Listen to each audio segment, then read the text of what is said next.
अरे यार तुमचं काय रोल आहे बरोबर कधी करतो. साहेबाचा वाढदिवस आहे मागच्या तुमचा. टायमाला तो रोल बरोबर नाही, केला नाही, नव्हता. आजच्या सगळ्या लागलेलं आहे. कसं ठीक आहे, मंत्री चल. साहेबाचा इंटरव्ह्यू आहे. अरे जांगडबुत्ता चॅनलवाला आले काय अरे नमस्कार नमस्कार. नमस्कार. मी काय म्हणलो तुम्ही त्या कोपऱ्यात जाऊन बस जा. अरे कोपऱ्यात ऐका ना माया साहेब ओपीडीत आले हा. का त्याच सोफ्यावर जाऊन बसते. साहेबाला माहित नाही मी तुम्हाला सांगून राहिलो. अच्छा अच्छा बरोबर. बरं तुमचं काय आहे?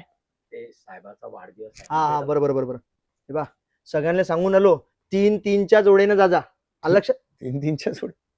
त्याचं काय आहे आजकाल फक्त 3-3च्याच जोड्या चालू झाल्या ना म्हणून. हा हा आलं लक्षात. लवकर वापस या कारण सरांना दुसरी मीटिंग आहे. आलं लक्षात. सरांचा आज वाढदिवस आहे आणि मीटिंग पण अटेंड. तसंच आहे सर फक्त काम करते. आलं लक्षात.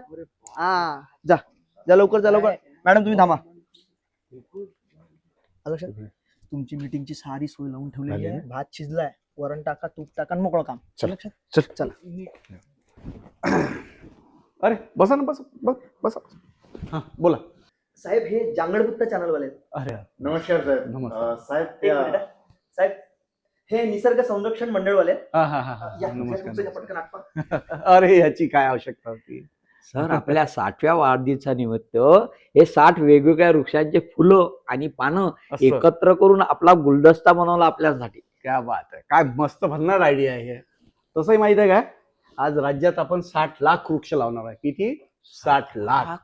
आणि साहेब हा तुमच्या खास वाढदिवसानिमित्त हा. वनमंत्र्यांचा नारा आहे हा. आमचे एकच लक्ष 61 कोटी वृक्ष. चला काढा फोटो काढा. घे फोटो काढा बरं पटकन. कसं आहे एक झाड तोडलं का आपण 10 झाडं लावतो. काय म्हणता. नाही म्हणजे आपण एवढे कोटी झाडं लावणार आहे म्हणजे आमच्या वन संरक्षण मंडळासाठी किती आनंदाची गोष्ट आहे. मग चला घ्या चला फोटो घ्या. हा घ्या. अरे बोला काय म्हणता तुमचं काय म्हणणं आहे. सर इंटरव्ह्यू आपण बाहेर करतोय. अच्छा. हो हा, हा, म्हणजे त्यानिमित्ताने तुमचा हा जो परिसर आहे हा, हा, हा, हा. तोही एक्सप्लोर होईल. हा. एक चांगलं केलं तुम्ही. तसही माझी दिवसाची सुरुवात जी आहे ना ती गौसेवापासूनच होते. हो हा मी नुसतं समाजसेवाच थोडी करतो गौसेवा पण करतो आम्ही. हा अच्छा. तिथे चांगले तुम्हाला फोटोग्राफ्स मिळतील. अरे वा. तुम्ही चला ना तिथे. हो हो हो सर, बिलकुल चला बरं या.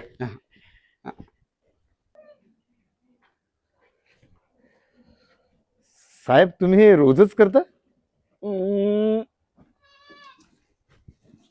हो असं आपलं हप्त्याभर चालूच राहते हे. हो. फक्त गुरुवार आणि शनिवार. अरे वा. हो गुरुवार आणि शनिवार फला. अच्छा फक्त फळं. हो काय. हो. अरे हो. वा म्हणजे स्पेशल हा यांच्यासाठी. स्पेशल याच्यासाठी. अच्छा पण छान आहे हे सगळं. हा, हा, हो, हा. मस्त आहे.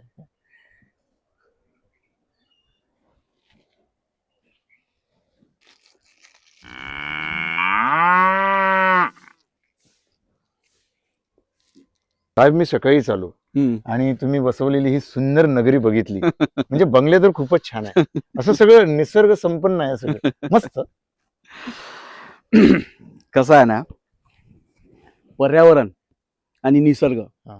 यायचा आपल्याला लहानपणापासून लढा आहे. वा. हा. वा. मी आताही जातो ना दौऱ्यावर हम्म. तर कारच्या खिडकीतून पाहतो निसर्ग. काय निसर्ग असते. हो फक्त झाडच आळवे येते साले. हो ना. हो हो हो हो.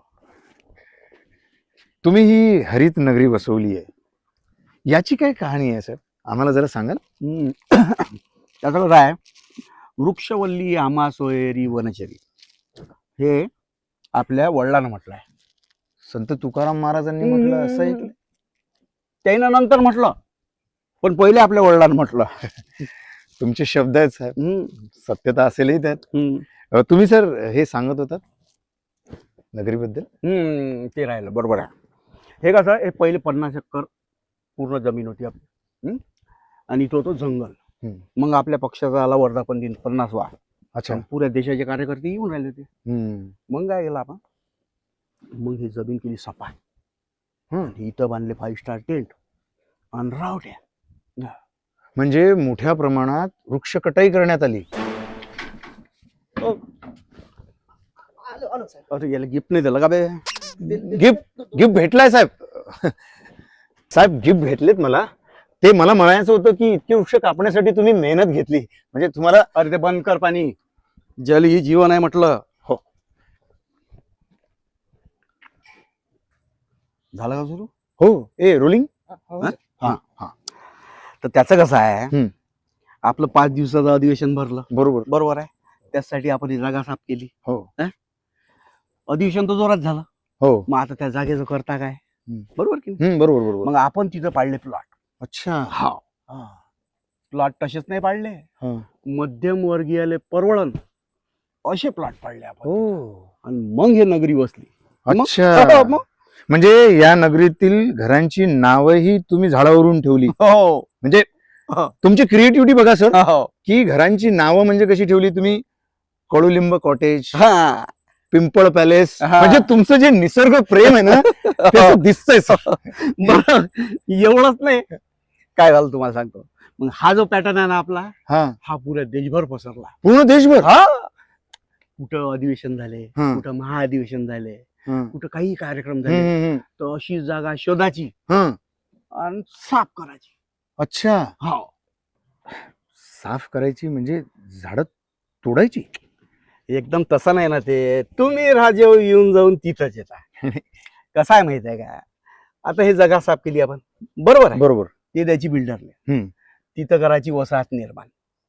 त्या निमित्तानं काय होते, अधिवेशन झाले, महाअधिवेशन झाले, कुंभ झाला, याच्या आठवणी कशा माणसाला अशा चिरंतर लक्षात राहते.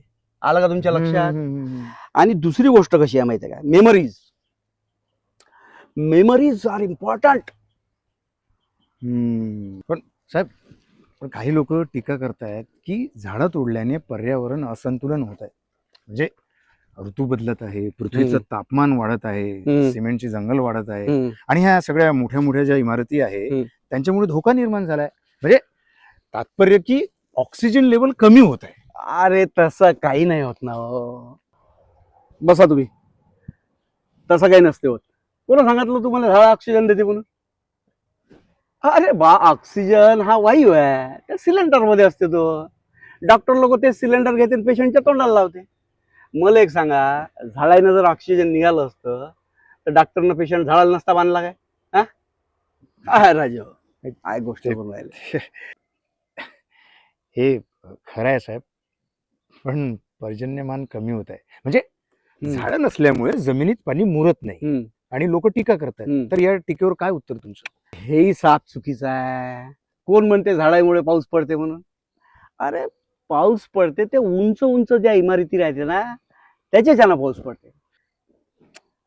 आता मला एक सांगा, पाऊस सगळ्यात जास्त कुठं पडते हो? कुठं? महानगरात पडते.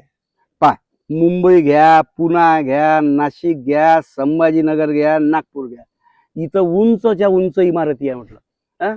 आणि ठग अशी येते आणि त्या बिल्डिंगावर आदळले का धड धड धड धड पाऊस पडते. एवढं सिंपल आहे ते. अद्भुत. आम्हाला जर नॉलेजच नव्हतं. दुसरी गोष्ट, त्या बिल्डिंगाचे पाऊये ज्या राहते ना, त्या पाहिल्या ह्या खोल असते 20-20 फूट. आणि झाड पाहिलं बसू 2-3 फुटातच राहते अंदर. ते कुठपर्यंत पाणी घेऊन जाईल? 3-4 फूट. 20-20 फूट खोल पाणी नेते म्हटलं. हो. आणि तिथून मग पाण्याची पातळी वाढते जमिनीची. हे झाड काय घेऊन बसले हो? हे तर उलट चिखल करतात लेकाचे. याचा कचरा फसरा पडला रस्त्यानं झाडा, थोडंसं पाणी आलं झाड भटकन पडते, रस्ताही बंद आणि ट्रॅफिकही बंद. काय फायद्याची गोष्ट आहे? त्याच्या उलट मी तुम्हाला सांगतो, ह्या ज्या सिमेंट कॉन्क्रीटच्या बिल्डिंग आहे ना त्याच्यावर पक्षी हागत नाही, कचराही होत नाही. एवढं मस्त काम आहे ते.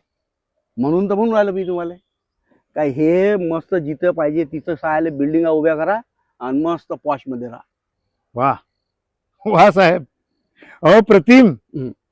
बरं साहेब, आम्हाला सांगा, तुमच्या या 60व्या वाढदिवसाच्या निमित्ताने तुम्ही आमच्या ऑडियन्सला काय संदेश द्याल? काहीच नाही, आपला सिंपल संदेश आहे भाऊ. या झाडांमध्ये काही स्कोप नाही आहे. हे महासंमेलन, अधिवेशन, धार्मिक कार्यक्रम, कुंभ यासारखे सगळे कार्यक्रम आपापल्या परिसरात घ्यावं लोकांना. आणि हे जे घाण करणारे झाडं आहेत की नाही, यायला तोडून टाका. झाडे तोडा आणि वाळे बांधा.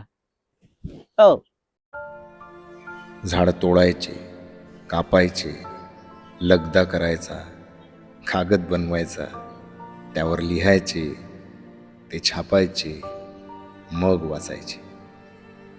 एवढा खटाटोप कशासाठी? सरळ झाडच वाचावी.